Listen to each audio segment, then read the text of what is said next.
welcome to another episode of Talkaholic Junction. This one's going to be, I guess, a different episode. Pretty much, I feel like, a lot of people that listen don't really know who the host is, which is me, Carlos Dot Love, or Carlos Love, Carlos Emla, whatever you want to call me. But I think I want to give more of my story and kind of let y'all, know who I am as a person. Because, the first episode or the pilot or whatever was only like 7 minutes, and I gave a quick summary of myself. But, yeah, this one I just want to give like, not a quick one, but a little longer one. Probably won't be an hour, but still, just give y'all like who I am. But, like, to start it off, right off rip, I was a weird kid growing up, super weird, quiet, and I was talkative. If you can hear that in the background, that's my cat. But, I was talkative to certain people, but outside of that, I was pretty much kind of quiet and kind of to myself in a way, I guess. And a lot of that changed, I would say, in eighth grade when I lost my cousin, and that kind of, I guess, brought a new person. Like, I was more talkative. I was saying out of pocket things. Like, I just kind of became, I don't know, I guess a dog. I don't know the word for it, but I was just saying whatever came to my mind. Like, I'd said like maybe 85% of my intrusive thoughts right there and then and never really cared. And that kind of just carried over into life. I'm still kind of like that. But I would say, I was just a weird kid. I liked anime. I like different styles of music compared to other black kids. Like, I listened to Panic at the Disco. What's her name? I can't even think of the name of it. Two Door Cinema Club, like different stuff like that.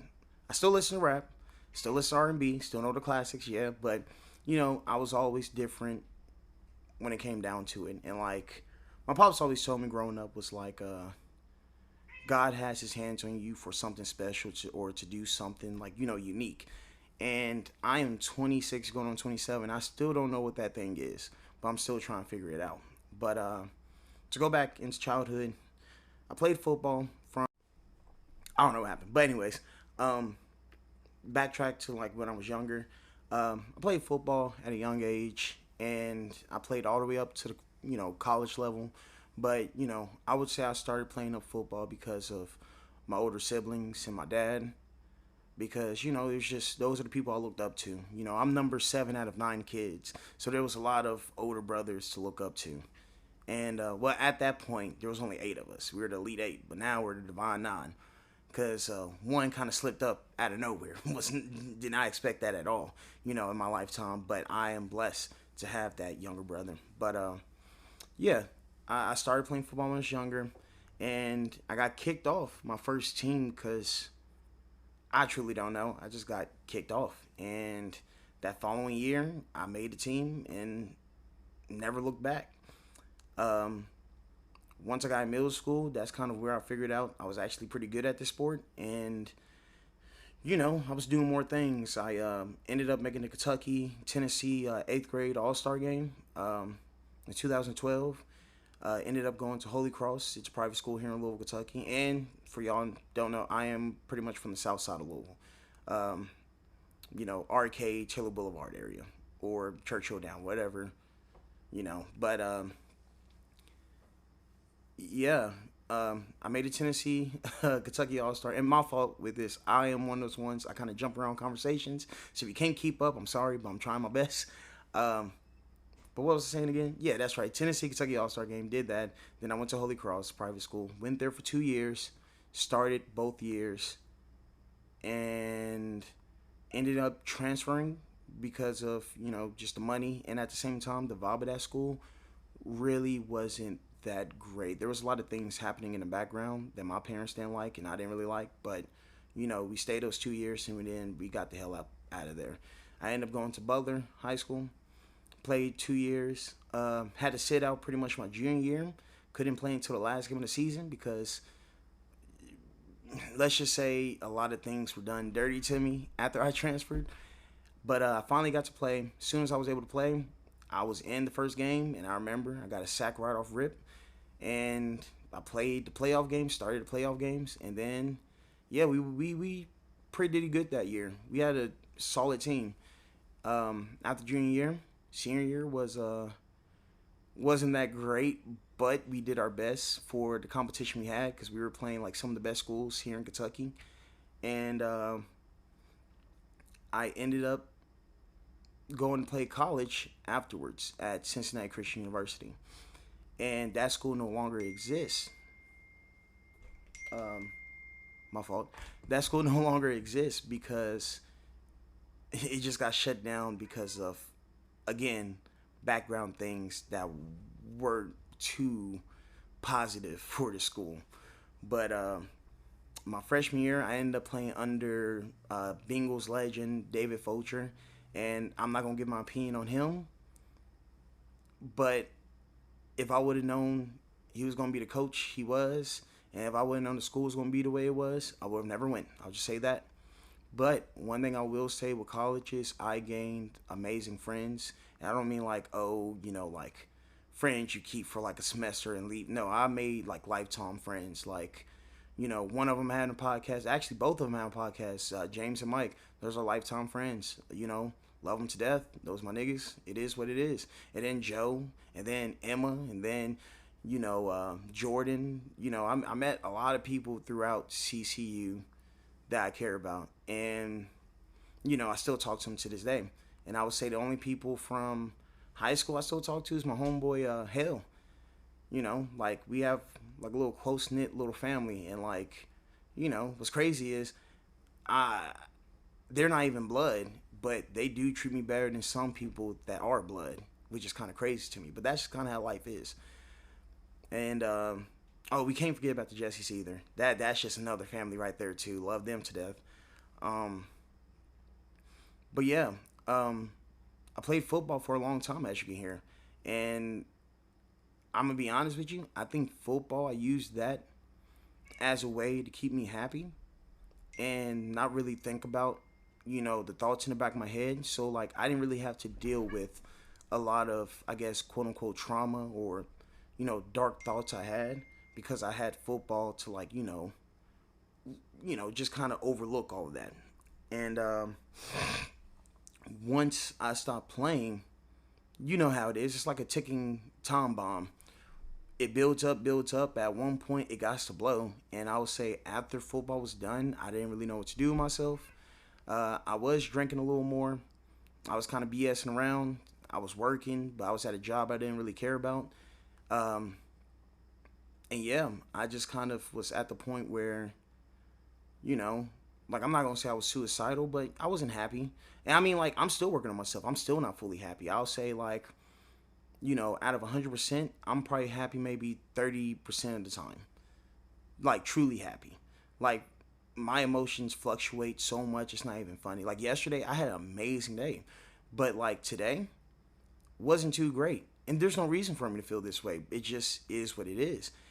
And the thing is, I still try to keep that smile, still try to joke around and play at work and everything else. But once you get home and you get behind closed door, it just goes like 180, and like you're the opposite. You're just kind of to yourself. You don't really want to talk to nobody. You don't want to be bothered, and yeah, it's just a wild feeling.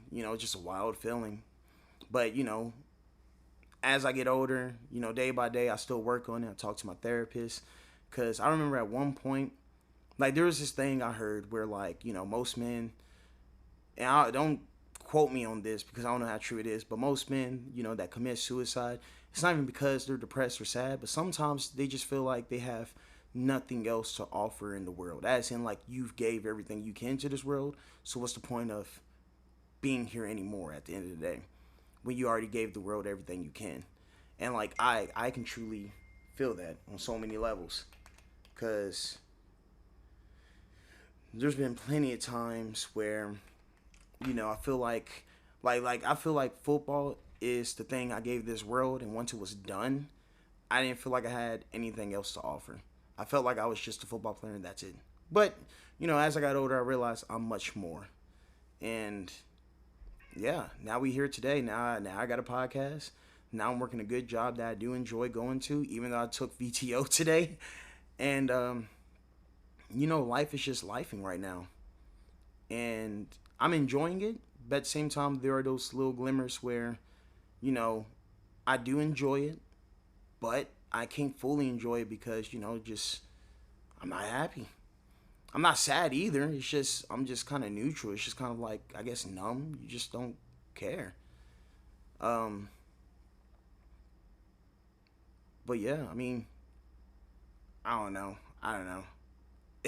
And some of y'all wondering, because I know I'm skipping a whole bunch of things and probably just rumbling on, but my major in college was psychology, because I think the mind and mental health is, just an important and also an amazing thing, because your brain just, it controls so much and does so much. The brain is like a fantastic but also scary thing when it comes down to it, because like, I don't know, it's just a weird thing.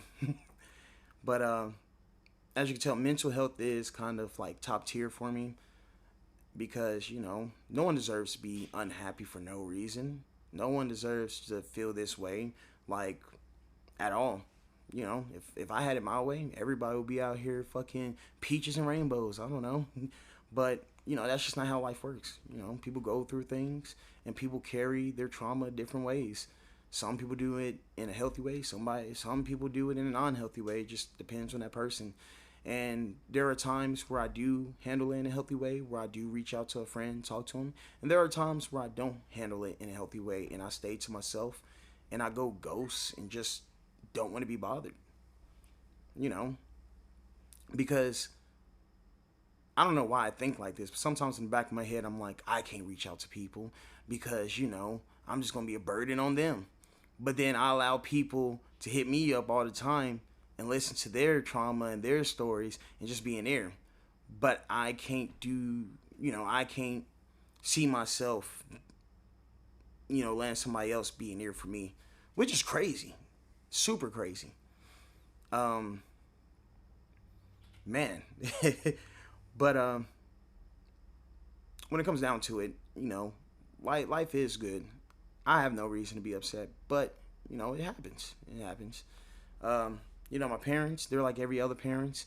You know, they're not perfect, but they did everything they can to be the greatest parents that they could be, and I appreciate them for that.